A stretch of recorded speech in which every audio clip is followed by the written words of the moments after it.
Kalaboso ang 7 individual na yan matapos salakayin ng PIDEA at PNP ang isang bahay sa Barangay Lourdes sa bayan ng Lubao, Pampanga. Nakatanggap kasi sila ng tip na ginagawang drug den ang bahay. Arestado rito ang 33 anyos na si alias Winwin at 6 nitong kasamahan.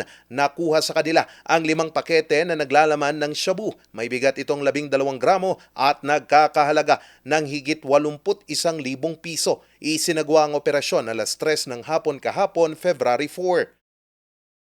Pake-paketeng marijuana kush at pinaniniwala ang liquid tetrahydrocannabinol ang nakuha naman sa isang 27 anyos na si alias Joshua. Ito'y sa ikinasang bypass operation ng mga kinatuan ng PIDEA at PNP sa Barangay Sinapangan, San Juan, La Union noong Martes, February 3. Nagkakahalaga ang mga ito ng 80,000 pesos. Lahat sila mahaharap sa reklamong paglabag sa Republic Act 9165 o Dangerous Drugs Act of 2002.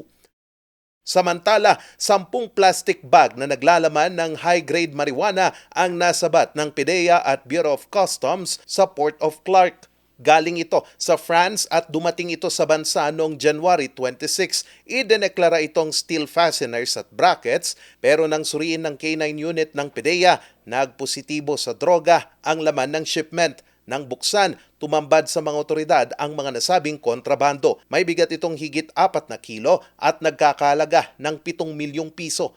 Ipinasakamay na sa PIDEA ang mga nasabing droga at iniimbestigahan na kung sino ang nasa likod nito.